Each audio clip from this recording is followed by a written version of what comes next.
At your age, it's better to just give up. My hands trembled as I gripped the edge of that cold metal chair. The fluorescent lights above buzzed like angry wasps, and I could smell that sharp hospital disinfectant that makes your nose burn. My heart was pounding so hard I thought it might burst right there in Dr. Harrison's office. But they had no idea what I was about to do next. Let me back up for just a moment. It was March 15th, 2023, a date I'll never forget as long as I live. I had gone in for what I thought was a routine checkup. You know how it is when you're our age. Every little ache and pain sends you to the doctor just to be safe. But sitting in that sterile room, listening to Dr. Harrison flip through my test results with that serious expression on his face, I knew something was terribly wrong. "Mrs. Martinez," he said, not even looking up at me. "The biopsy results show stage 3 breast cancer.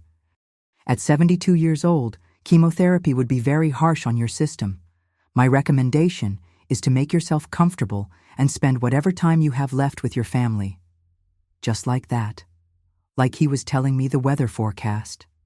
My name is Rebecca Martinez, and I'm 74 years old now. I live here in my cozy little house in Cedar Falls, Iowa, the same house where I raised my 4 children after my husband Carlos passed away 30 years ago. This town has been my whole world, with its tree-lined streets and neighbors who still wave from their front porches. Tell me in the comments what you're doing right now while you listen to my story.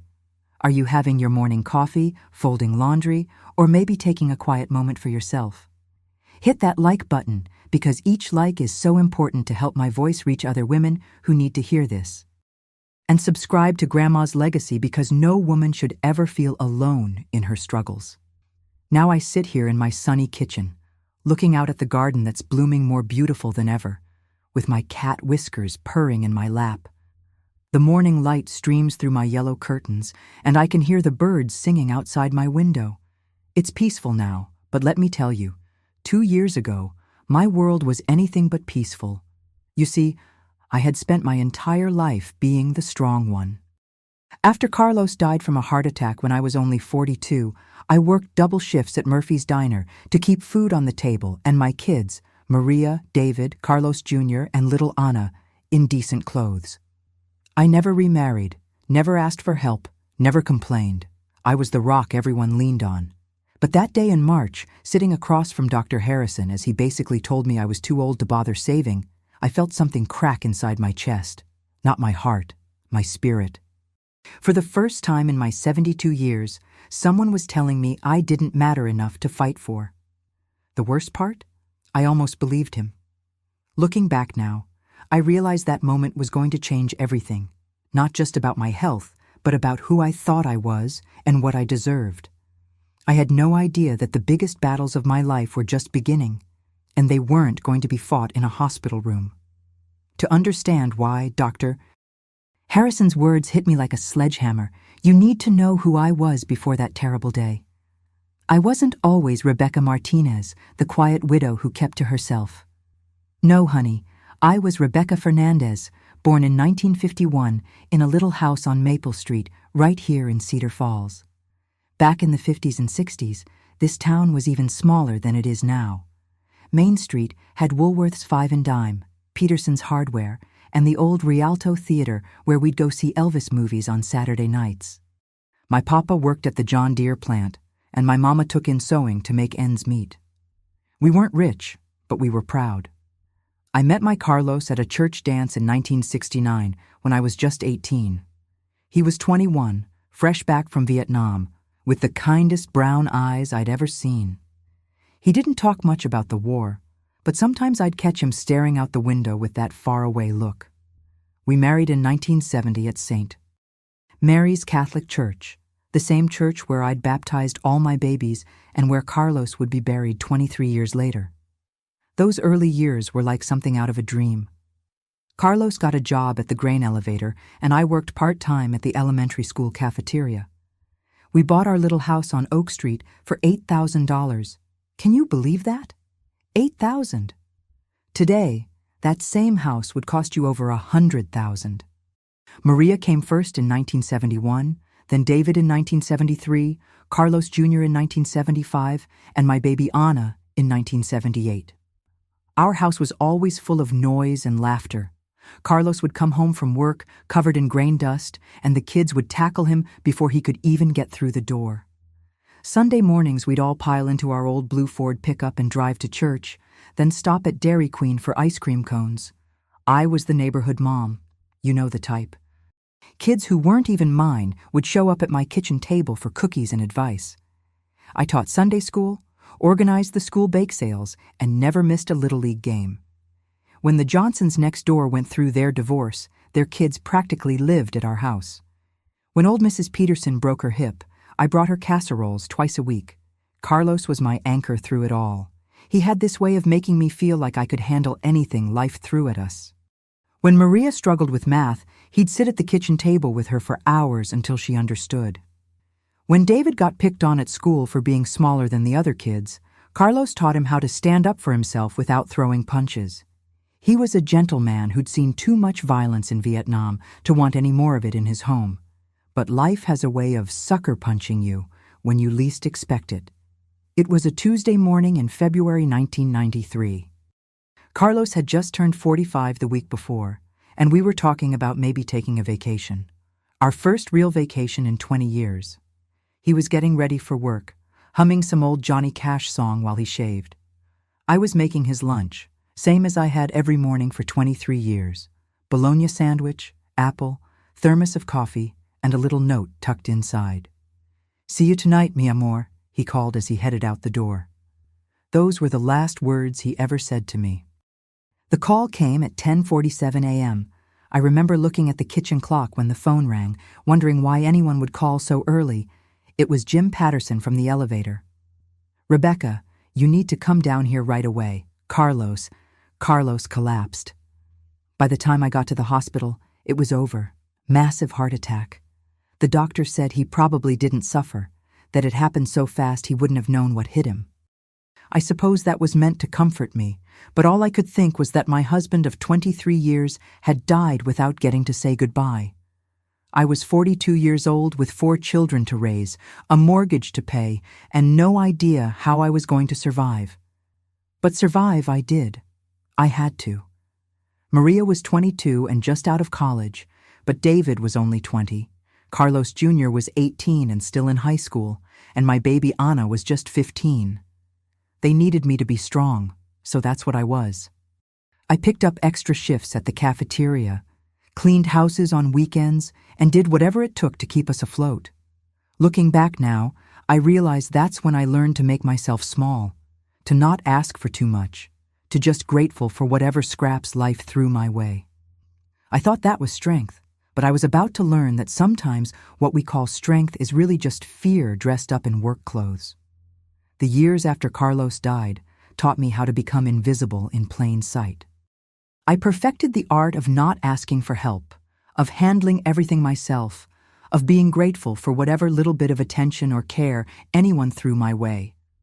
Looking back now, I can see how that shaped me into the woman who sat in Dr. Harrison's office that March day, ready to accept his death sentence without question.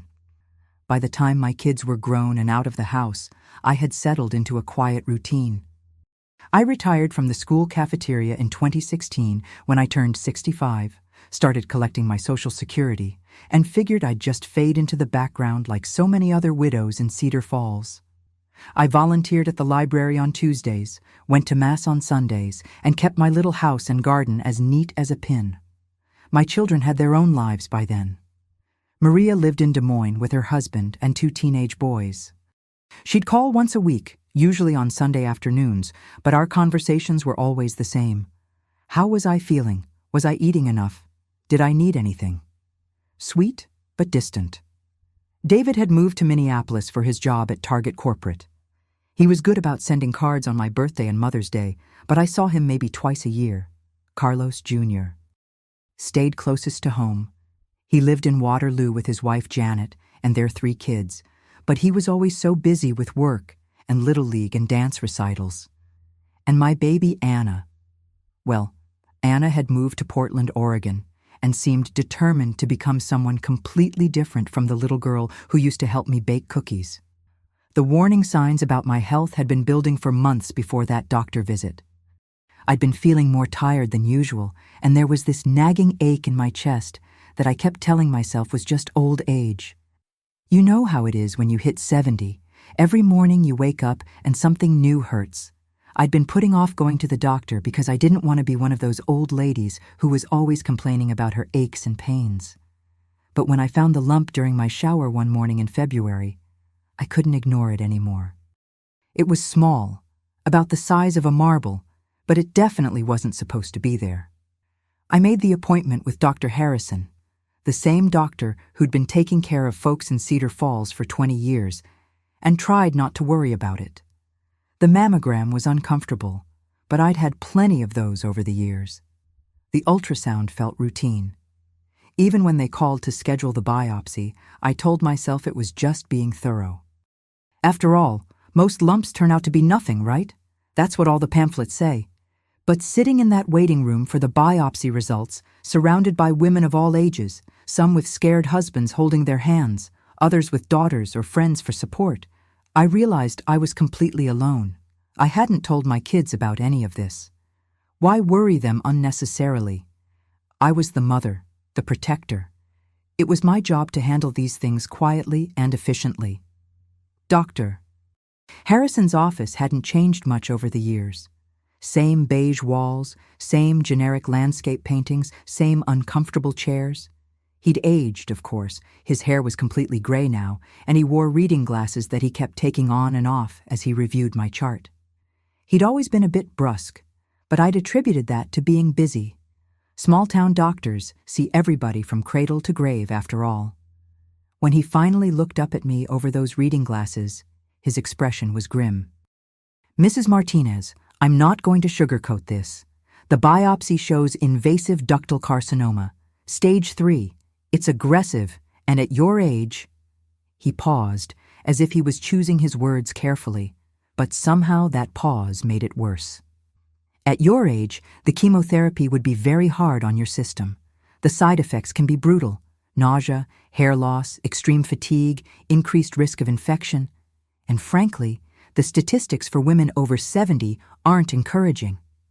I felt like I was underwater, like his words were reaching me from very far away. "What are you saying?" I managed to whisper. "I'm saying that quality of life is more important than quantity at this stage. My recommendation is hospice care. Make yourself comfortable. Spend time with your family. Don't put yourself through the misery of treatment that might not work anyway. Quality of life. At this stage, might not work anyway." Each phrase hit me like a physical blow. I wanted to ask questions. What were the actual statistics? What about second opinions? What about other treatment options? But the words wouldn't come. I just sat there, nodding like one of those bobblehead dolls, accepting his pronouncement like it was handed down from God himself. "How long?" I finally asked. 6 months. Maybe 8 if you're lucky." "I'm sorry, Rebecca. I really am." He wasn't looking at me when he said it. He was already reaching for the next patient's file. I walked out of that office in a daze. The spring afternoon felt surreal. People going about their normal lives, shopping at the grocery store, walking their dogs, completely unaware that Rebecca Martinez had just been given an expiration date. I sat in my old Toyota in the hospital parking lot for 20 minutes, trying to figure out what I was supposed to do next. That's when the real cruelty of Dr. Harrison's words hit me. He hadn't just told me I was going to die. He'd told me I wasn't worth trying to save. At my age, the fight wasn't worth it. I should just accept it gracefully and fade away. I thought about calling Maria, but what would I say?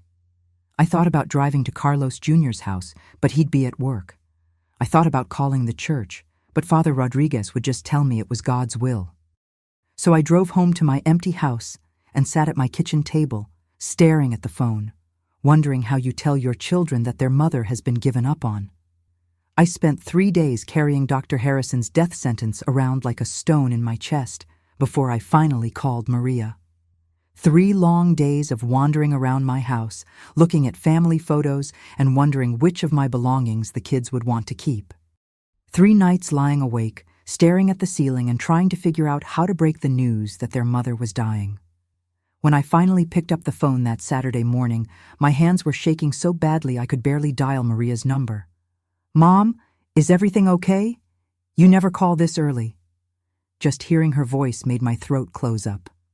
How do you tell your firstborn child that you've been sentenced to death? "Maria, honey, I need to tell you something. I went to the doctor this week and, well, they found something. Cancer. Breast cancer." The silence on the other end stretched so long, I thought the call had dropped. "Mom, how bad is it?" "Stage 3. Dr. Harrison says." I took a shaky breath. "He says, at my age, it's better not to fight it, just to make myself comfortable and spend whatever time I have left with family." More silence. Then, "Oh, Mom, I'm so sorry. How long did he say?" 6 months, maybe 8. What happened next broke my heart into pieces I didn't know could be broken. Instead of outrage, instead of demanding second opinions or better doctors, Maria let out this long, resigned sigh. "Well, at least you've had a good long life, Mom. 72 years. That's more than a lot of people get. And you won't have to suffer through all that awful chemotherapy. Maybe this is a blessing in disguise." A blessing in disguise. My own daughter called my death sentence a blessing in disguise. "Maria, Mom, let me call David and Carlos Jr. and Anna. We'll need to figure out how to handle everything. Do you want to move in with one of us, or should we look into hospice facilities?" She was already making my funeral arrangements, and I wasn't even dead yet. The conversations with my other children were variations on the same theme. David was devastated, of course, but agreed that chemotherapy would be too hard on someone your age. Carlos Jr. cried, which surprised me, but then said, "Mom, maybe it's time to just let go. You've been through so much already." And Anna, my baby Anna, said she'd try to come visit when things get bad. But Portland was so far away, and she had her job at the nonprofit to think about. Not one of them questioned Dr. Harrison's verdict. Not one of them suggested getting a second opinion. Not one of them said, "Mom, you're 72, not 92. You deserve to fight for your life." That Sunday night, I sat in my kitchen with a cup of tea, feeling more alone than I had since the day Carlos died. My children, the 4 people I had sacrificed everything for, worked myself to the bone for, loved more than my own life, had accepted my death without a fight. They were ready to let me go. But as I sat there in the silence of my empty house, something started burning in my chest. Not the cancer. This was different. This was anger. I was angry at Dr. Harrison for writing me off because of a number on my birth certificate. I was angry at my children for giving up on me so easily. But most of all, I was angry at myself for sitting there like a good little old lady, accepting everyone else's decision about my life. I thought about Carlos, about how he used to say that the only thing you really own in this world is your dignity, and nobody can take that away unless you let them. I thought about all the battles I'd won over the years, raising 4 kids as a single mother, keeping us housed and fed and safe. I thought about the women I'd known who'd fought for their lives and won, regardless of their age. That's when I picked up the phone and called my old friend, Betty Richardson. Betty was 78 and had beaten ovarian cancer 3 years earlier. She'd gone through chemotherapy, radiation, and surgery, and now she was cancer-free and leading water aerobics at the community center. "Betty, it's Rebecca Martinez. I need your help." "Rebecca, how are you, honey? I haven't seen you at church lately." "Betty, I have cancer, breast cancer, and I need to know the name of your oncologist." "Dr. Patricia Chen at the University of Iowa Hospitals." "Rebecca, what's going on?" I told her everything. Dr. Harrison's verdict, my children's resignation, my own confusion about what to do next. Betty was quiet for a long moment, and then she said something that changed everything. Rebecca Martinez, let me ask you something.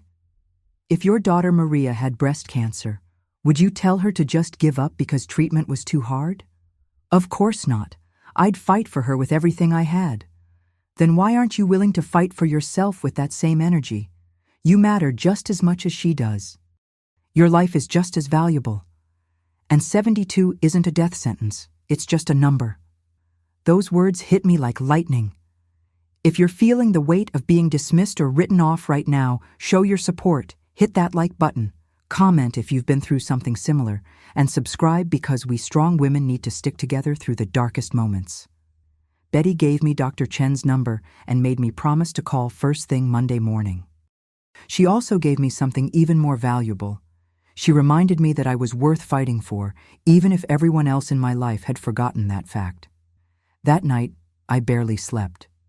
But for the first time since Dr. Harrison had delivered his verdict, I wasn't lying awake thinking about death. I was lying awake thinking about life, about the possibility that maybe, just maybe, I didn't have to accept everyone else's timeline for my exit from this world. I was 72 years old, not dead yet, and I was about to remind everyone of that fact. The next morning, I was going to make a phone call that would change everything. I was going to fight for Rebecca Martinez like she deserved to be fought for. Monday morning came with the first real sense of purpose I'd felt in weeks. I was up before dawn, pacing around my kitchen with Whiskers following me like he knew something big was about to happen. At exactly 8 a.m., I dialed the number Betty had given me. University of Iowa Hospital's Oncology Department. I need to make an appointment with Dr. Patricia Chen. My name is Rebecca Martinez, and I have breast cancer. I need a second opinion. The scheduler tried to tell me that new patient appointments usually took weeks, but something in my voice must have convinced her this was urgent. She found a cancellation for Thursday morning. Mrs. Martinez, you'll need to have all your medical records, pathology reports, and imaging studies sent over before your appointment. That's when I hit my first roadblock. When I called Dr. Harrison's office to request my records, his receptionist, Linda Walsh, a woman I'd known since she was in pigtails, suddenly turned cold and professional. Mrs. Martinez, Dr. Harrison would like to speak with you before releasing those records. 20 minutes later, Dr. Harrison called me personally, and his tone was disapproving, like I was a child who'd misbehaved. Rebecca, I understand you're seeking a second opinion. I have to tell you, I think you're setting yourself up for false hope. These big city doctors will put you through hell with treatments that won't work.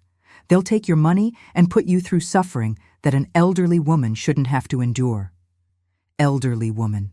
There was that phrase again. Dr. Harrison, with all due respect, I'd like to hear what another doctor has to say. Rebecca, I've been practicing medicine for 30 years. I know what I'm talking about. At your age, stop. The word came out sharper than I'd intended. Stop telling me what I should do because of my age. I'm 72, not dead, and I want my medical records sent to Dr. Chen's office today. There was a long pause. Fine. But don't come crying to me when they put you through unnecessary suffering. He hung up without saying goodbye. That was the moment I realized I wasn't just fighting cancer. I was fighting an entire system that had already written me off. But I'd raised 4 children as a widow, worked 2 jobs for decades, and survived every challenge life had thrown at me.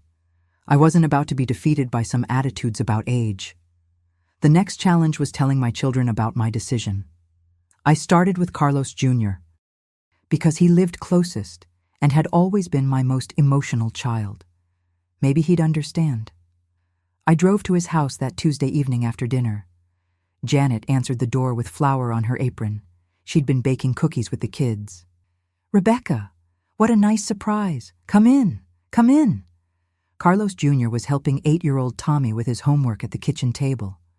When he looked up and saw my face, his expression changed. Mom? What's wrong? I need to talk to you about my diagnosis. I'm getting a second opinion at the University of Iowa.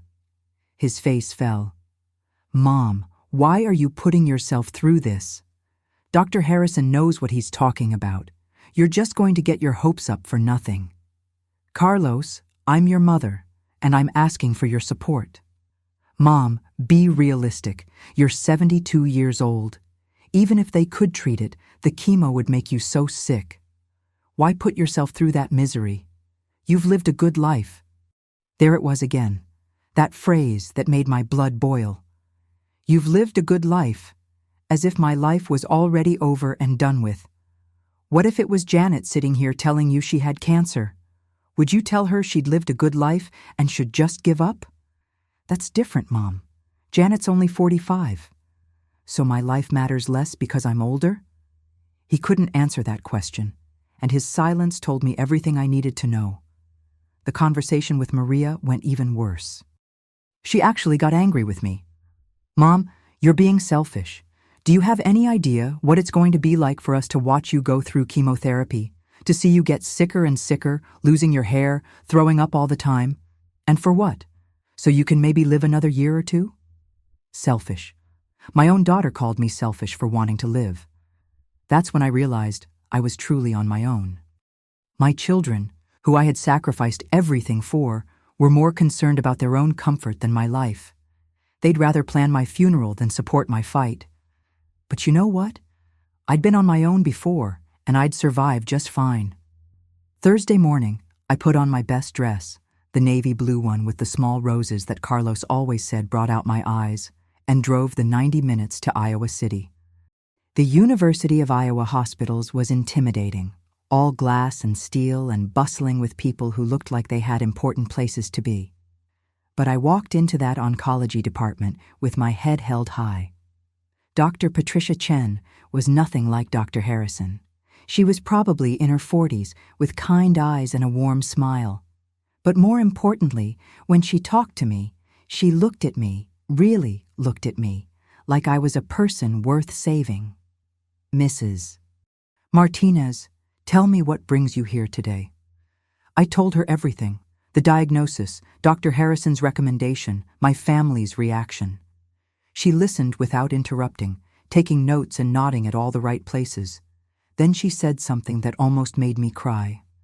Mrs. Martinez, age is just one factor in determining treatment options. What matters more is your overall health, your attitude, and your desire to fight.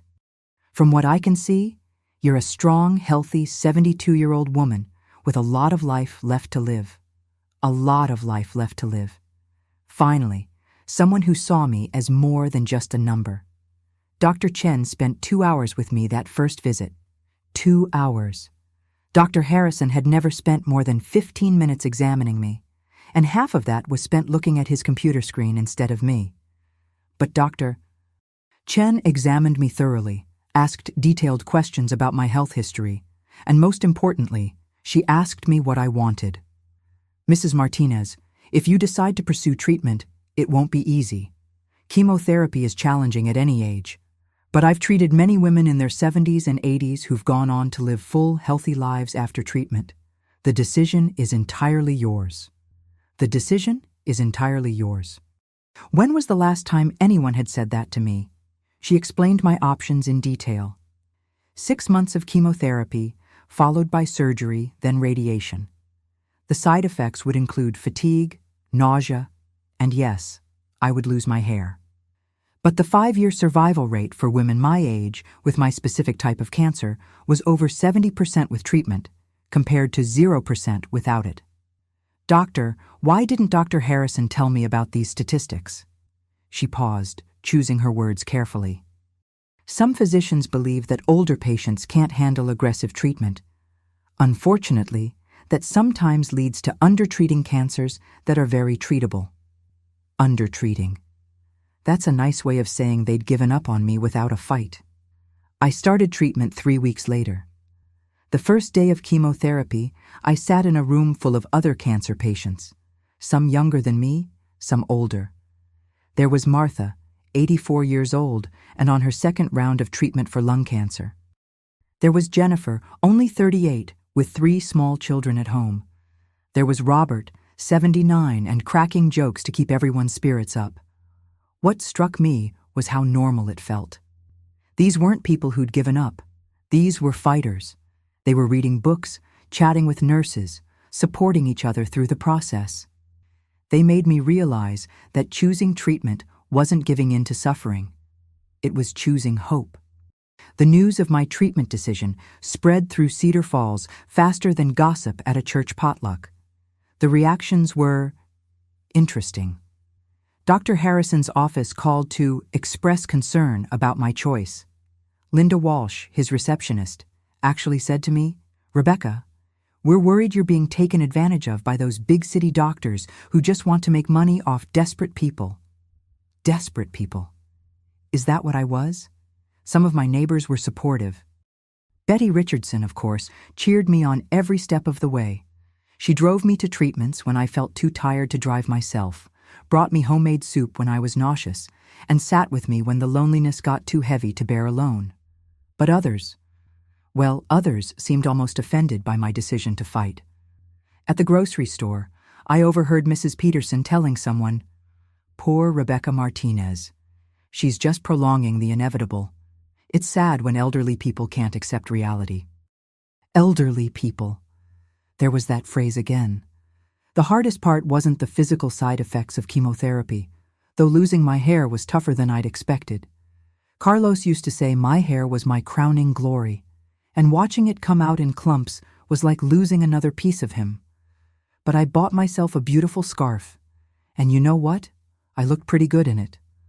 The hardest part was the silence from my children. Maria called once during my first month of treatment. The conversation was awkward and brief. She asked how I was feeling, and when I told her I was managing the side effects well and feeling hopeful, she just said, "Well, I hope you know what you're doing," and changed the subject to her boys' school activities. David sent a card, one of those generic thinking of you cards with no personal message inside. Carlos Jr. avoided me completely. And Anna didn't call at all. But here's what I learned during those 6 months of treatment. You don't need everyone's approval to save your own life. You just need your own courage and maybe 1 or 2 people who believe in you. Betty became more than a friend. She became the sister I never had. She celebrated each clean blood test with me, held my hand during the scary moments, and reminded me constantly that I was doing the right thing. Doctor. Chen's nursing staff became like family, cheering me on through each treatment session. And then there were the unexpected allies. Father Rodriguez from St. Mary's started visiting me regularly, not to prepare me for death like I'd expected, but to pray for my healing and strength. "Rebecca," he said during one visit, "God gives us doctors and medicine for a reason. Using them isn't giving up on faith. It's embracing the gifts He's given us." My mailman, Eddie Santos, started checking on me when he delivered the mail. My next-door neighbor, teenage Sarah Wilson, began mowing my lawn without being asked. The checker at the grocery store, a young woman named Ashley, always asked how my treatment was going and told me I looked beautiful in my scarves. It was as if the universe was showing me that while my own family had given up on me, there were still people in this world who believed I was worth saving. By month 4 of treatment, I was starting to see glimpses of the woman I used to be. The woman who didn't apologize for taking up space in the world. The day Dr. Chen told me my cancer was in remission was June 15, 2024, exactly 15 months after Dr. Harrison had told me to prepare for death. I was sitting in her office, same navy blue dress with roses, but this time my hair was starting to grow back in soft gray curls that made me look younger somehow. "Mrs. Martinez, your scans are clear, no evidence of cancer. You've responded beautifully to treatment." I cried. Right there in her office, I cried tears of joy, relief, anger, and triumph all mixed together.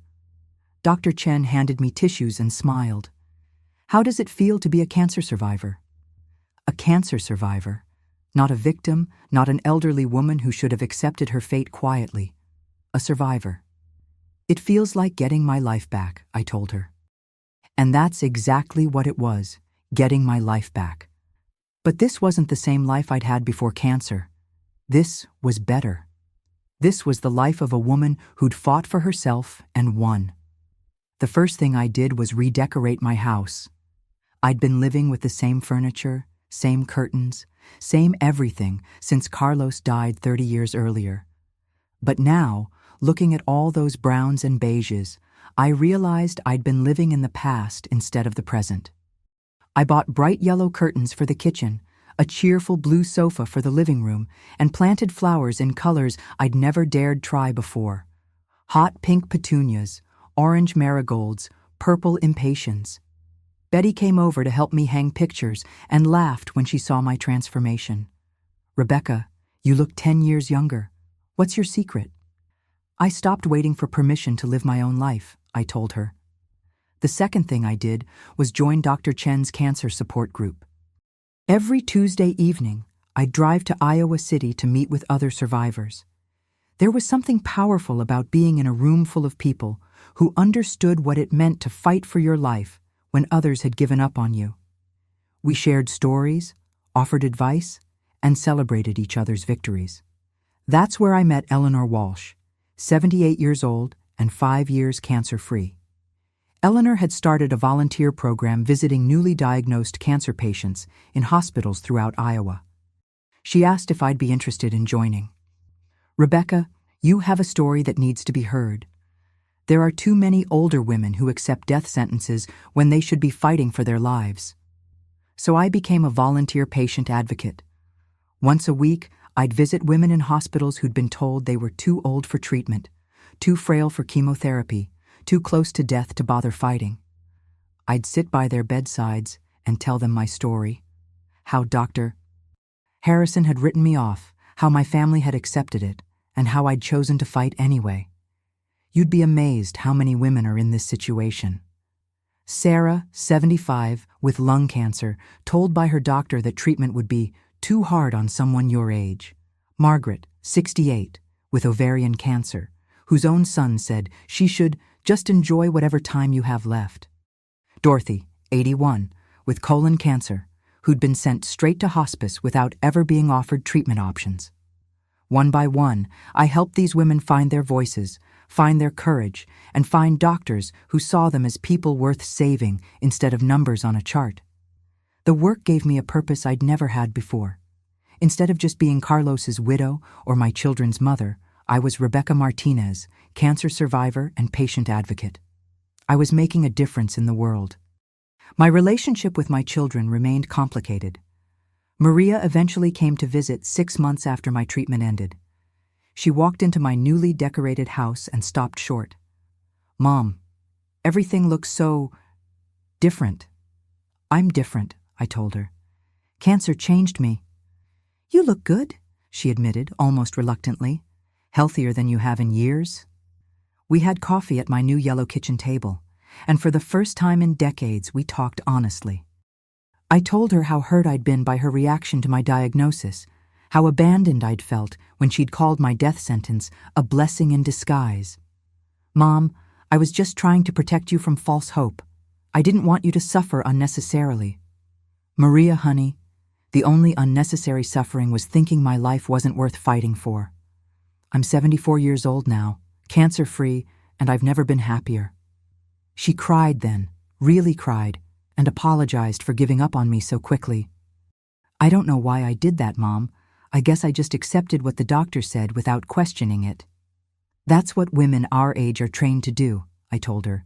"Accept whatever authority figures tell us about our own lives. But I'm done with that." Carlos Jr. took longer to come around. It wasn't until Christmas of 2024 that he finally admitted he'd been wrong. "Mom, I was scared. Scared of watching you suffer, scared of losing you, scared of making the wrong decisions. It seemed easier to just let go." "Easier for who?" I asked him, and he couldn't answer. David still keeps his distance, though he sends longer letters now and calls more often. And Anna surprised me the most. She flew in from Portland last month and spent a week with me. "Mom, I heard about what you're doing, the patient advocacy work. I'm proud of you. I always thought you were strong, but I didn't realize you were this strong." "I didn't realize it either," I told her. It took cancer to show me who I really was. The third major change in my life was completely unexpected. His name is Frank Peterson, Yes, he's related to the Mrs. Peterson who thought I was prolonging the inevitable. He's her son, actually, 76 years old and widowed 3 years ago when his wife Helen passed from Alzheimer's. Frank had been coming to my cancer support group meetings as a caregiver support member, and we started talking over coffee one evening. Not romance at first, just two people who'd both learned that life is too short to waste on anything that doesn't bring you joy. But friendship turned into something deeper, and last fall, Frank asked if I'd like to take a trip with him to see the fall colors in Wisconsin. I hadn't been on a vacation in over 30 years, and the idea terrified and thrilled me in equal measure. "Rebecca," he said when I hesitated. "We're both in our 70s. We've both buried spouses we love deeply, and we've both learned that tomorrow isn't guaranteed. Why not spend whatever time we have left making each other happy?" So we went to Wisconsin, and then we went to the Grand Canyon, and then we took a cruise to Alaska. At 74 years old, I saw my first glacier, my first whale, my first midnight sun. Frank and I aren't married. We're both too set in our ways for that. But we're companions, partners in this adventure of aging boldly instead of quietly. The woman who lives in this house now isn't the same woman who accepted Dr. Harrison's death sentence 2 years ago. That woman was invisible, apologetic, grateful for whatever scraps of attention or care anyone threw her way. This woman, this cancer survivor, patient advocate, world traveler, this woman knows her worth. I still live in the same house on Oak Street, but now it's filled with laughter, fresh flowers, and the sounds of a life being lived fully. Betty comes over for dinner every Sunday, and Frank joins us most weeks. My advocacy work has expanded to 3 hospitals, and I'm training other survivors to carry on the mission. I've spoken at medical conferences about ageism in cancer treatment, and next month I'm flying to Washington, D.C. I'm to testify before a congressional subcommittee about healthcare discrimination against older adults. At 74, I'm busier, happier, and more fulfilled than I've ever been. The cancer that was supposed to kill me within 6 months became the wake-up call that saved my life in ways I never expected. Looking back, I realized that Dr. Harrison wasn't just wrong about my prognosis. He was wrong about who I was. He saw an elderly woman who should gracefully accept whatever fate handed her. But I was never that woman. I was a fighter who'd just forgotten how to fight for herself. Cancer reminded me. Now, as I sit here in my sunny kitchen with my second cup of coffee, watching Frank tend to my flower garden through the window, while Whiskers purrs contentedly in my lap, I want to share something with every woman listening to this story. You are never too old to fight for your life. You are never too old to demand better treatment, to seek second opinions, to refuse to accept defeat. Age is just a number. It's not a death sentence, and it's not permission for others to give up on you. I spent the first 72 years of my life making myself small, accepting less than I deserved, and apologizing for taking up space in the world. I thought that was what good women did. We suffered in silence. We didn't make waves. We accepted whatever we were given with grateful smiles. But here's what I learned. That's not strength. That's not virtue. That's just fear dressed up in pretty packaging. Real strength is standing up to a doctor who writes you off because of your age. Real strength is fighting for your life, even when your own children think you should give up. Real strength is refusing to disappear quietly, just because society expects women our age to fade into the background. I think about all the women who accepted their death sentences without question, who believed they were too old to matter, who died not from their illnesses, but from society's conviction that their lives weren't worth saving. I think about the years I wasted being invisible, and I'm determined not to waste another single day. If you're facing any kind of health challenge right now, cancer, heart disease, diabetes, whatever it is, please remember that you deserve the best care available, regardless of your age. You deserve doctors who see you as a whole person, not just a collection of symptoms and birth dates. You deserve family members who will fight for you, not against you. And if you don't have those people in your life, find them. Join support groups. Volunteer for causes you care about. Travel to places you've always wanted to see. Plant a garden. Learn a new skill. Fall in love again if that's what makes you happy. We are the generation of women who changed the world, who fought for civil rights, who entered the workforce in unprecedented numbers, who raised families while building careers. Why would we stop being warriors now, just because we've accumulated a few more years? If this story of survival and strength touched your heart, like this video right now, tell me in the comments what gave you courage in your darkest moments, and subscribe to Grandma's Legacy, because every grandmother deserves to have her voice heard and her story valued. My name is Rebecca Martinez. I'm 74 years old, I'm a cancer survivor, and I'm living proof that it's never too late to fight for the life you deserve. Don't let anyone tell you otherwise. Your life matters, your dreams matter, your future matters, and anyone who tells you different because of a number on your birth certificate is wrong. Now go out there and show them what a strong woman looks like at any age.